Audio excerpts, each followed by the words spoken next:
Vou começar contando uma história que aconteceu com uma família espírita recentemente. Dona Sônia foi buscar o seu filho Lucas na escola. Lucas, 8 aninhos, Dona Sônia foi buscá-lo. E Lucas era um menino agitado, brincalhão, sorridente, feliz. Adorava contar as coisas que aconteciam na escola. Ele mal adentrava no carro e rapidamente já fazia o relato do dia. Mãe, sentei perto do fulano, ajudei a professora, fiz um gol na educação física, foi muito legal. E naquele dia, ela foi buscá-lo e Lucas vinha puxando sua mochila, de cabeça baixa e quieto. Ela abriu a porta do carro, Lucas entra, Dona Sônia estranhou, falou, tudo bem, filho? Tudo bem. E aí fizeram o trajeto para casa. Nesse trajeto para casa, a mãe começou a puxar assunto. E aí, filho, como é que foi a aula? Foi legal. Mas só legal? Só legal. E foram quietos para casa. Ela começou a estranhar, porque ela disse, ele não é assim, E aí, chegando em casa, ele tinha o costume de rapidamente jogar a mochila num canto e correr para a mesa, porque ele queria o lanche, Afinal, quem já teve criança na escola sabe que chega, é assim ou não é, mãe? A criança chega com fome ou chega, dependendo, leva a porta da geladeira junto, não é assim? Olha o tamanho dele, Aqui, o menino.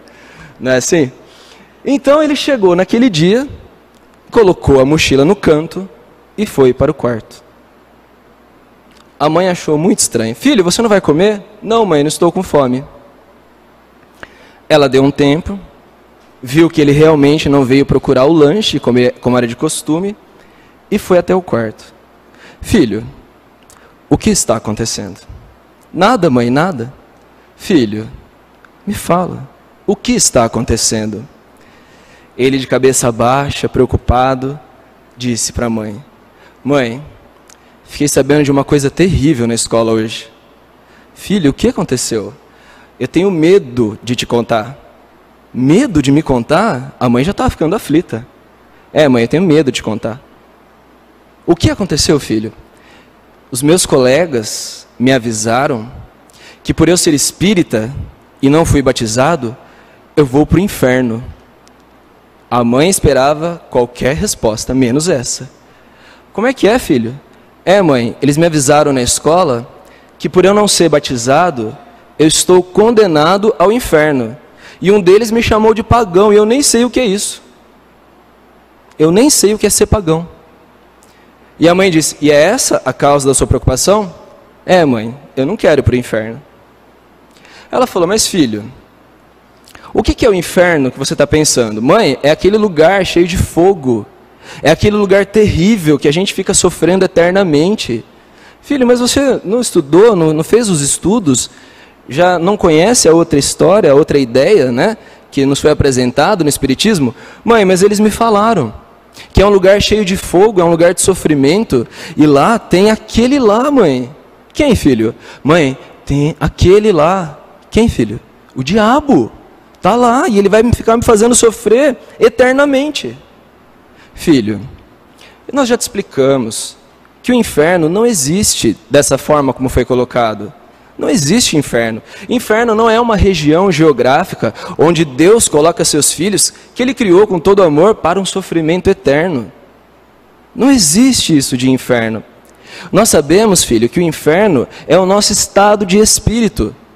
Quando nós estamos passando por alguma vibração de baixa categoria, quando nós estamos perturbados, quando nós estamos inquietos, infelizes, odiosos, raivosos, nesse momento nós estamos passando por um estado de inferno.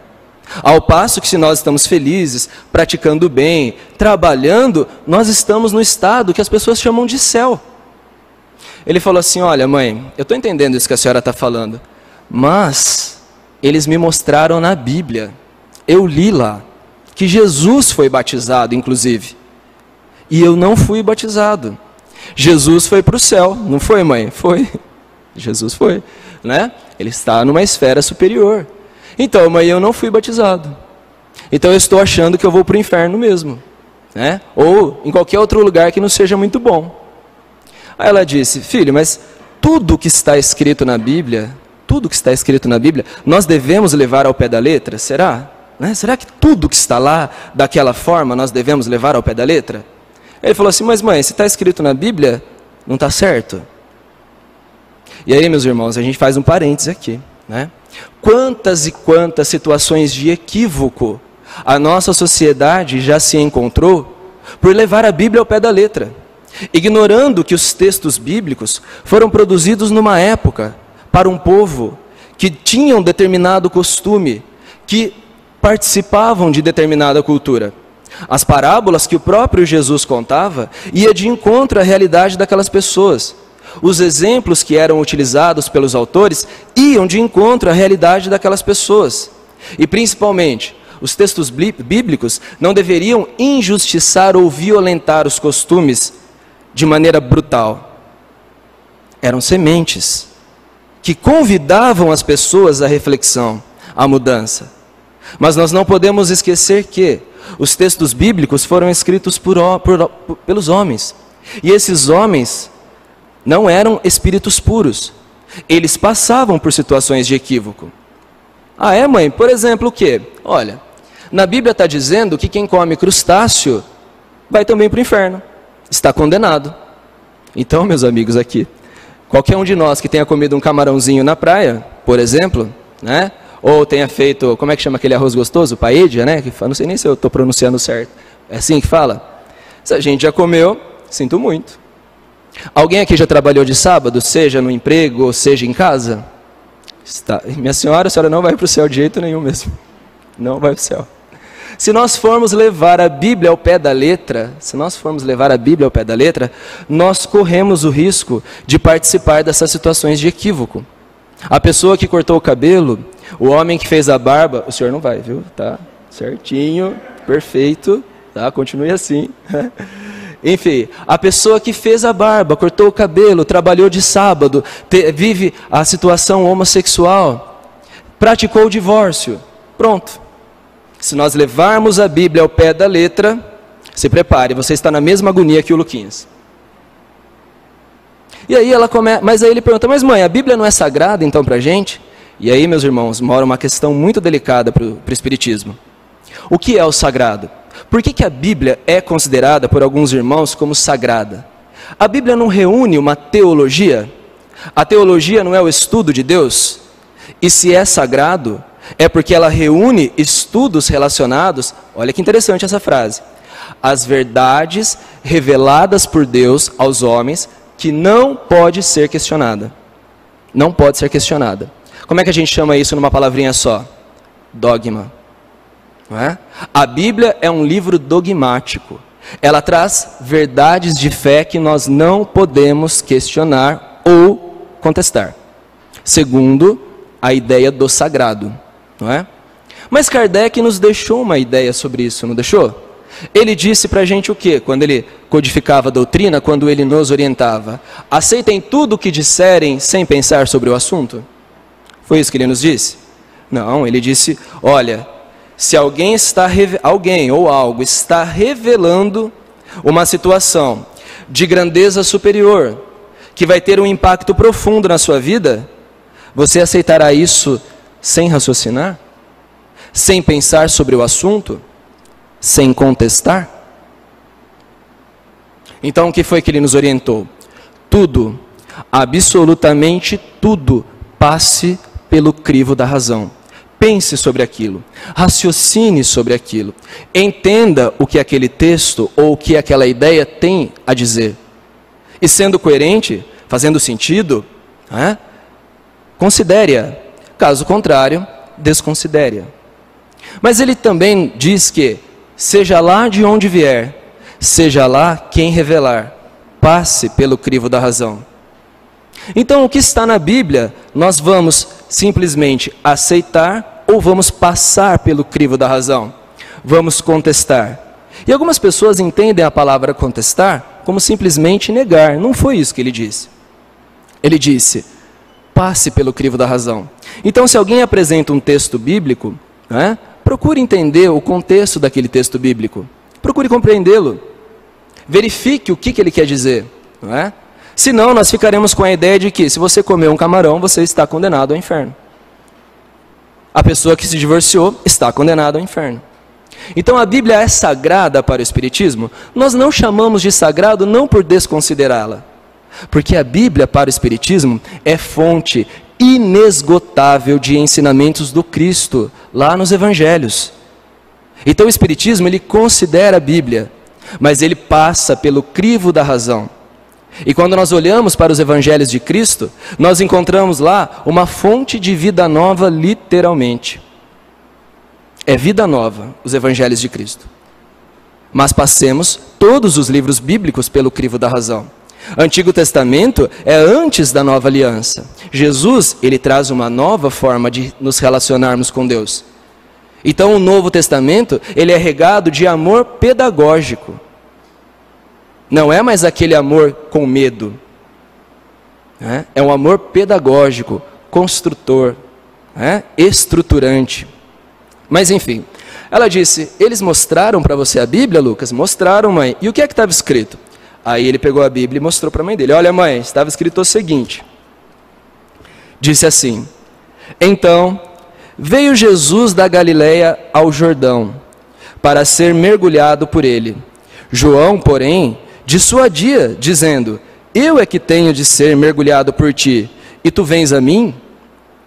Respondendo, Jesus lhe disse, permita no momento desta maneira, pois nos convém cumprir toda a justiça. Então ele permitiu. Mergulhado, Jesus subiu imediatamente da água. Eis que os céus se abriram para ele, e viu o Espírito de Deus descendo como pomba, vindo sobre ele, e uma voz dos céus que dizia, este é o meu Filho amado, a quem me comprazo. Então Jesus foi para o Rio Jordão, e lá ele encontrou João Batista. E caminha na direção de João Batista, e pede, João, é a minha vez de ser batizado. João, que batizava tantas pessoas, diz, não é assim. É o Senhor que vai me batizar, não eu que vou batizá-lo. É o Senhor que é o grande aqui, eu sou o pequeno. E aí Jesus disse, não, por ora vamos deixar como está, por ora você vai me batizar, para que se cumpra toda a justiça. E aí Jesus é imerso na água. Então João o coloca nas águas do Jordão. E aí, assim que Jesus sai, uma luz desce do céu na forma de pomba, que segundo o relato bíblico é o Espírito de Deus, desce na forma de pomba e atinge Jesus carinhosamente, e uma voz ressoa, este é o meu Filho amado. E esse é o relato do qual Lucas, o Luquinhas, estava lá contando para a mãe dele, aqui mãe, está vendo só? Está na Bíblia. Ela disse, Lucas, está na Bíblia, você tem razão, está escrito aí. Mas o que será que foi o batismo? O que será que é esse ritual que está acontecendo aí? E aí, nós vamos conversar sobre esse ritual, sobre essa situação. Embora alguns irmãos digam que aquele que é batizado deixa de ser pagão, o paganismo, ao qual os coleguinhas chamaram ele, paganismo é aquela pessoa que acredita em muitos deuses. Mas se nós olharmos no dicionário, e eu tive a curiosidade de olhar no dicionário, está escrito que é aquele que não é batizado. Um dos significados é esse, aquele que não é batizado. Quando, na verdade, a palavra em si queria dizer, quando ela surgiu, que é aquele que acreditava em muitos deuses, e não aquele que não era batizado. Mas aí esse termo ele recebeu uma nova conotação pelas religiões. Então aquele que era batizado deixava de ser pagão. Mas veja que interessante, o batismo em si, ele é um ritual que não surgiu com o cristianismo. Não surgiu. E, acreditem ou não, é um ritual que surgiu no paganismo. Relatos históricos constam do Antigo Egito. Tinha uma deusa que era venerada em Alexandria. Já ouviram falar da deusa Cotito? Muito antiga, pouca gente conhece, Deusa Cotito. E essa deusa Cotito, ela era muito famosa porque os seus rituais envolviam situações de orgia sexual. Então, era um ritual muito conhecido. Então, os marinheiros que saíam de Roma e chegavam até o porto de Óstia, em Alexandria, eles chegavam ansiosos por participar desse ritual. Só que para participar desse ritual, existia uma condição. eles deveriam ser mergulhados em água perfumada, por 2 motivos. Primeiro, para a purificação. Era uma exigência, né? A purificação, né, desses homens que gostariam de participar. E o segundo motivo era a questão física. Era o banho, era deixar o corpo perfumado para esse ritual. Então, aquele que quisesse participar desse rito deveria ser mergulhado nessas águas perfumadas. Significava então que ele estava renovado e pronto, né? Renovado, purificado e pronto para o ritual. Mas o interessante é que as pessoas que mergulhavam, esses participantes desse rito, eram chamados de imersores. Imersores. Ou seja, eles mergulhavam as pessoas nessa água perfumada. Imersores em grego, olha que interessante, significa bapta. Então, os baptas eram aqueles que mergulhavam as pessoas nas águas para a renovação e para a purificação do rito. Bapta foi sendo modificado, virou baptista. João o quê? João Batista. João o bapta. João o imersor. E ela começa a explicar para o filho dela, então, de onde vinha esse termo. E ela disse, olha, é um equívoco, filho, porque esse ritual, né, de mergulhar na água, ele surgiu do paganismo. Embora tenha sido adotado por algumas religiões, com uma outra conotação, mas não surgiu lá, né? Bom, e aí ele perguntou, mas mãe, se Jesus era Jesus, por que é que ele se submeteu ao batismo? Não é? Ele já não era Jesus? Já não estava tudo certo com ele? Ele já não era puro? Então por que é que ele se submete? Ela disse, meu filho, João Batista, que era o bapta, o imersor, era o primo biológico dele. As mães, além de primas, eram amigas. Já existia um carinho muito grande de Jesus para com João e de João para com Jesus. Quando Jesus veio para a Terra, no seu plano, né, no seu projeto de transformar esse planeta num planeta habitável para os espíritos em curso de evolução, ele chamou João Batista para ajudá-lo. Já existia uma relação de carinho, de amizade, de amor, antes da encarnação física. Mas Jesus é um espírito puro, não passa pelo esquecimento. João, um espírito bom, avançado, claro, ele passa pelo esquecimento para encarnar. Então Jesus está um pouco à frente dele nesse sentido, um pouco não, né? Muito à frente dele nesse sentido. Mas Jesus conserva um carinho imenso, um amor imensurável por João. Um carinho muito grande. E João ficou conhecido como aquele que preparava os caminhos do Senhor. Então ela disse para o Luquinhas, olha Luquinhas, imagina, tem uma pessoa que gosta muito de você, muito, gosta muito de você, e ela prepara o seu caminho, ela prepara a sua chegada, ela te faz um café, ela faz bolinhos, você vai chegar e falar, eu não vou comer esse bolinho, que ela fez com tanto carinho? Então imagine Jesus chegando às margens do Jordão, encontrando o primo dele, conversando com as pessoas, falando das maravilhas do reino de Deus, da importância da renovação da vida. Será que Jesus ficaria indiferente a esse ato? Dizendo assim, olha, você batizou todos eles? Ótimo, eu não vou batizar. Que mensagem Jesus passaria para aquelas pessoas naquele momento? Então Jesus faz um gesto de reconhecimento. Ele reconhece todo o trabalho que João Batista teve, todo o trabalho empenhado, todo o amor doado. João Batista conversava com as pessoas, conversava, explicava sobre o reino de Deus, explicava sobre tudo isso. Então era um trabalho lindo, era um trabalho imenso. E ele dizia, arrependam-se, arrependam-se. Ele dizia, culpem-se? Não, ele dizia, arrependam-se. Porque culpa e arrependimento são diferentes. A culpa, quando eu fiz algo que eu não devia, e eu estou me sentindo culpado, é como se eu estivesse intoxicado. Eu estou lá imobilizado, eu não quero sair, eu estou me censurando, eu estou muito mal comigo mesmo, eu estou engessado, eu não quero nada, eu estou prostrado. Então a culpa me derruba. Mas ele diz, arrependam-se. Arrependimento é diferente de culpa. Enquanto a culpa nos derruba, o arrependimento nos convida a um impulso diferente.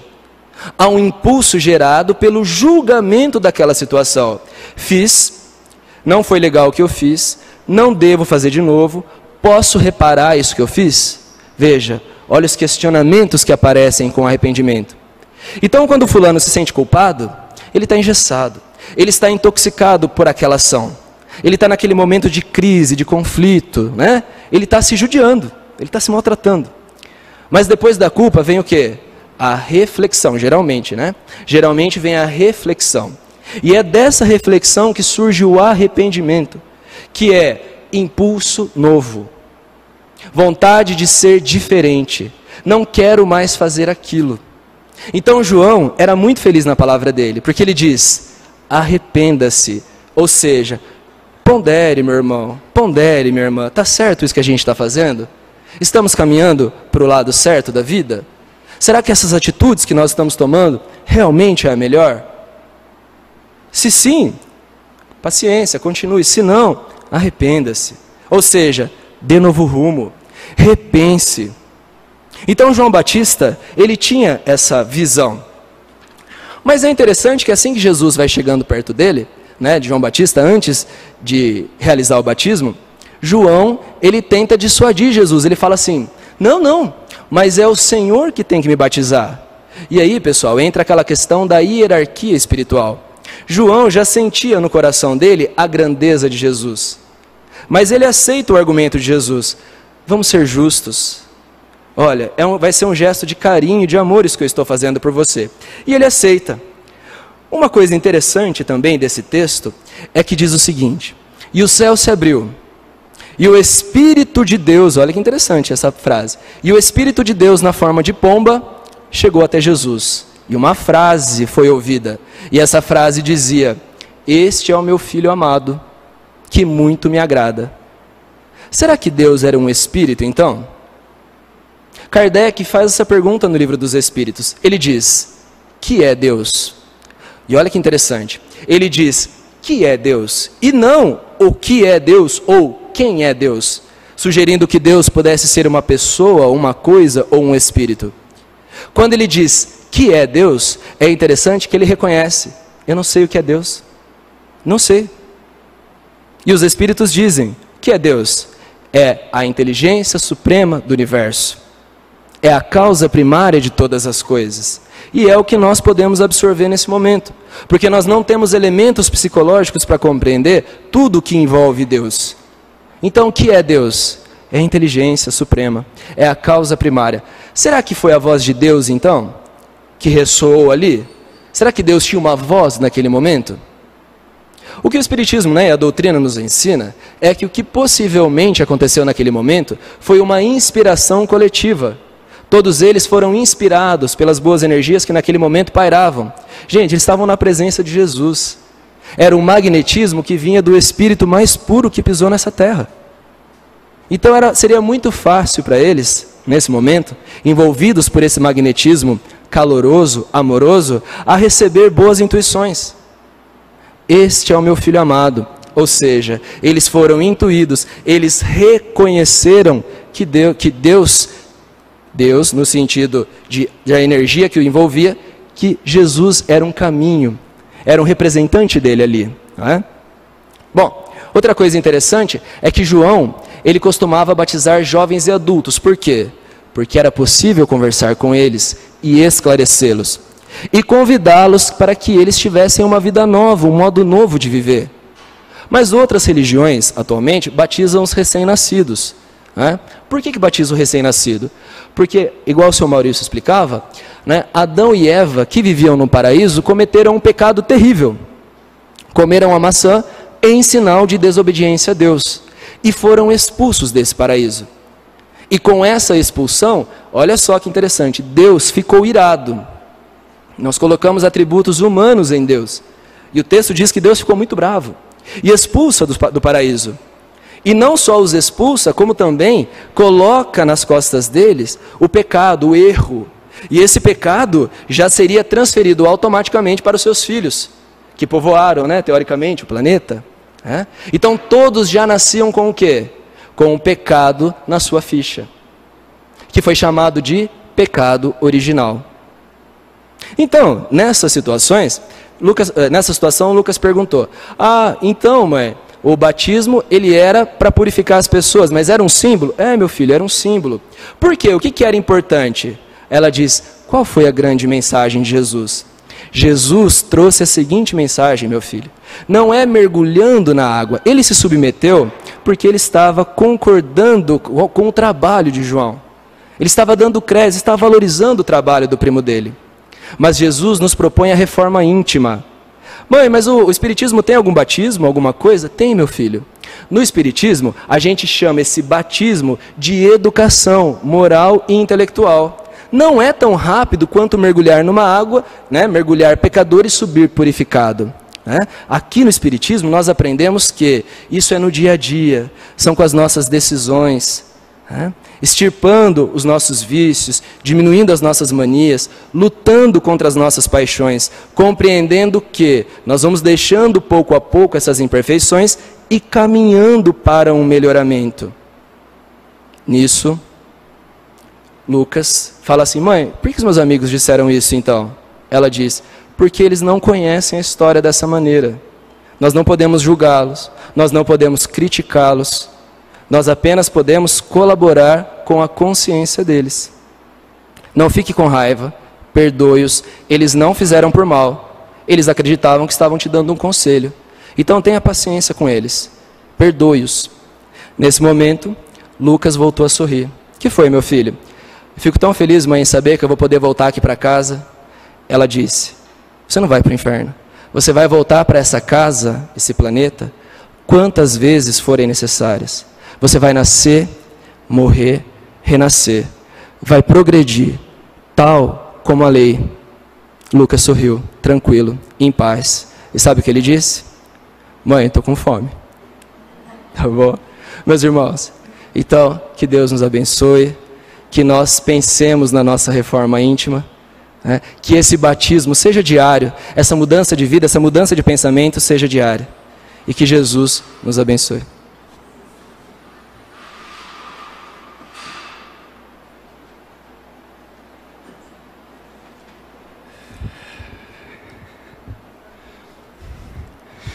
Chegamos ao final desse encontro, agradecemos a presença de todos, inclusive aqueles que nos acompanham pela internet, pela página do Facebook dessa casa, também pelo YouTube, né?